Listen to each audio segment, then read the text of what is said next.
Mas a gente falou muito do mental, Moicano. Eu queria que você contasse pra gente como é que é a preparação mental entre o anúncio da luta, né? Moicano, você vai lutar dia tal com fulano de tal até o dia da luta. E eu queria, se fosse possível, que você fizesse um paralelo com a sua última luta, que foi recente, com o dia 20 de dezembro de 2014, que foi sua primeira luta no UFC. Como é que foi a sua preparação mental lá naquela primeira luta, 11 anos atrás, e com a sua preparação mental hoje, né? Se você mesmo consegue já perceber uma diferença, ou não, a preparação é a mesma, enfim. Conta um pouquinho pra gente como é que é esse momento tão solitário, mas tão importante na vida de um lutador, e da sua primeira para a última luta, o que que mudou? Cara, legal a pergunta. E eu me lembrei, quando você estava falando aqui, eu me lembrei da minha primeira luta no UFC em 2014. E eu, bicho, uma coisa eu posso falar, eu tava cagado, meu brother, eu tava muito cagado, tava mesmo morrendo de medo, velho. Tava morrendo de medo.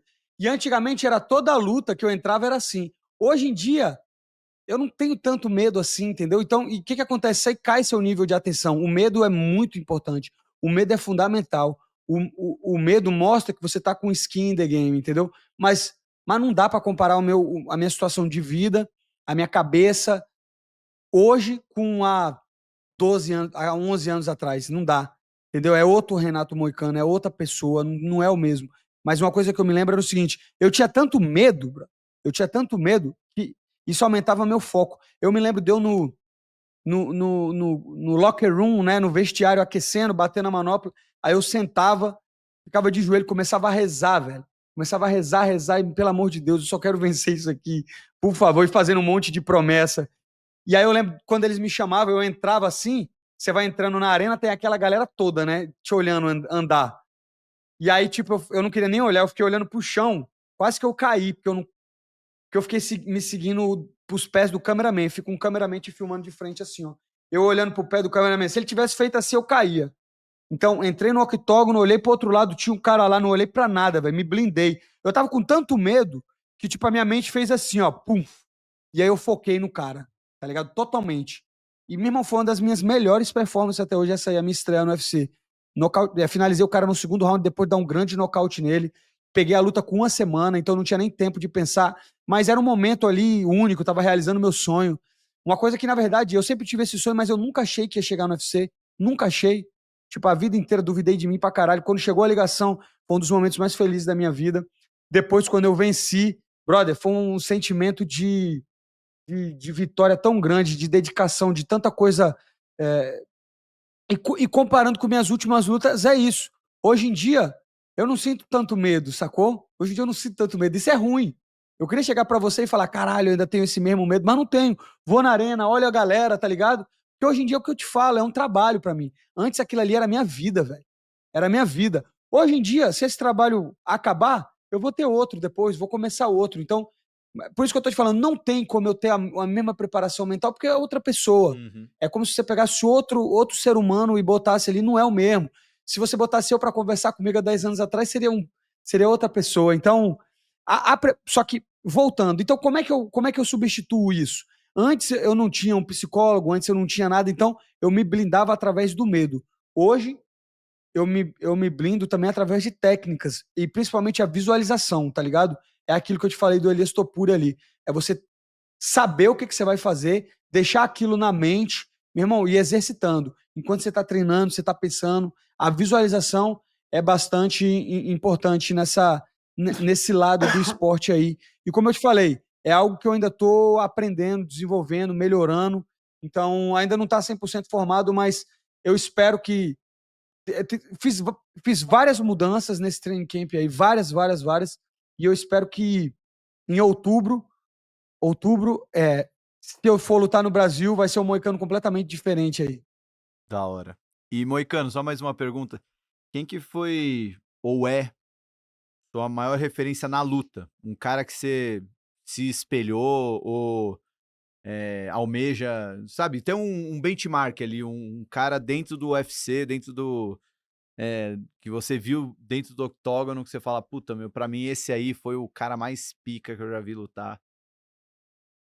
Cara, é difícil, é difícil. A luta muda muito, entendeu? Porque, por exemplo, há 3, 4 anos atrás era o Volkanovski, que tava batendo em todo mundo. Só que antes disso, eu me lembro, porra, o Anderson Silva era muito foda, tá ligado? O Anderson Silva, o José Aldo, o Donald Cerrone, o Edson Barbosa, já fui muito fã do Edson Barbosa, hoje eu treino com ele. É, um cara que eu não sei se eu tenho uma referência de um cara que eu era fã desse jeito, eu acho que não, mas um cara que eu admiro muito é o Alex Pereira, pelo que ele fez no UFC, no espaço de tempo que ele fez. Eu acho que esse cara aí é um dos grandes, tá ligado, do UFC. É... E o Topuria, cara, eu acho esse cara foda, velho. Mas não dá nem pra mim jogar parecido com Posso, ele, o jogo é totalmente diferente. posso Pode falar. complementar então a pergunta? Tem um vídeo no futebol, Claro. cara, é a nossa essência, é impossível não fazer essas associações, que é o Ibrahimovic mascando um chiclete antes do Inter e Milan, olhando pro Ronaldo. Ronaldo Fenômeno. Cara, minha pergunta Sim. é, esquece o Moicano então. Quem é aquele cara que se vocês estivessem ali num treino, numa situação ali só vocês, um cara que subindo no octógono, todos os outros estariam ali mascando o chiclete e admirando, assim, sabe? Quem é esse cara do UFC? E aí não é nem o campeão em si, mas esse cara que no bastidor ali todo mundo fala, cara, é ele. Cara, boa pergunta, boa pergunta. Tipo assim, não só o Moicano, mas todo mundo. Quem é um cara. Porque é difícil, porque, meu brother, você conhecer atleta é uma merda, né? É que nem fala o Emílio Surita lá do Pânico, nunca conheço seus ídolos. Isso aí é verdade, meu brother. Conhecer ídolo é uma merda. Porque você tem uma imagem do cara. Você vai conhecer, velho, todo mundo é ruim. Todo mundo, não é só eu, você, todo mundo. Agora, você dê dinheiro e fama e poder, o cara tende a ficar um pouco pior, né? Com certeza. Mas, mas um cara. Eu acho que um cara chamado Max Holloway. Eu acho que esse é um dos caras que ex-campeão, bateu no José Aldo 2 vezes. É um cara foda na carreira, foi muito bom no UFC. Mas eu acho que esse é um cara que todo mundo admira. O pessoal dos bastidores, os fãs. Max Holloway, acho que seria um cara que todo mundo admira. Agora, se você for falar de técnica, isso que é difícil, porque agora é o Topuria. Eu acho que esse cara aí tem tudo para ser, porra, do peso leve, o maior peso leve de todos os tempos, eu acho.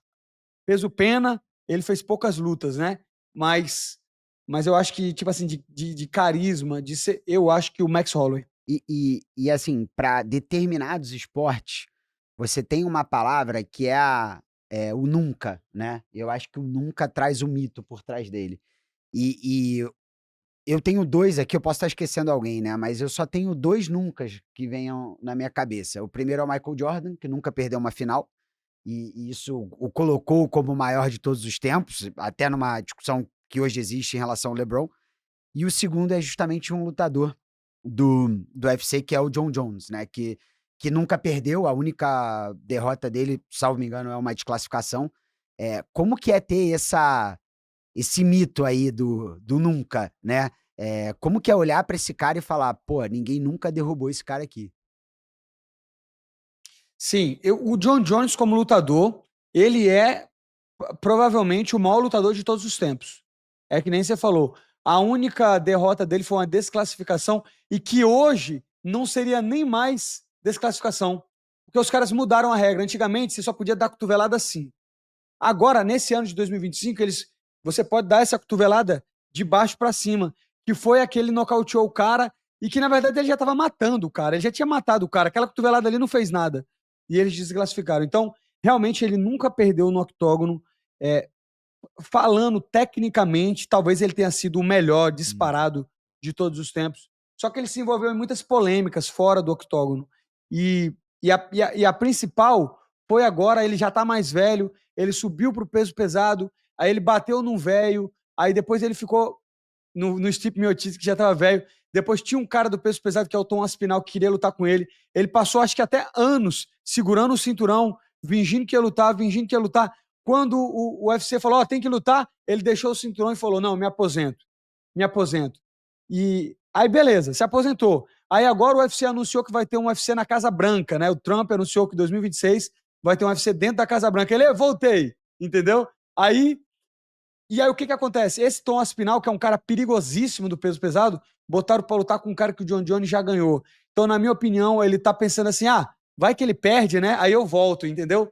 Então, eu acho que isso manchou um pouco essa questão do peso pesado. Se não, eu acho que o John Jones seria unanimidade absurda no MMA. Agora, tecnicamente, esse cara aí foi o cara mais completo, né? Legal esse lance do que não qual que é a regra moral do esporte, né? Porque isso, por exemplo, esse seu depoimento, eu nunca ouvi ninguém falar no mundo da luta, assim, né? Pelo menos para quem é mais fã, assim, em termos gerais.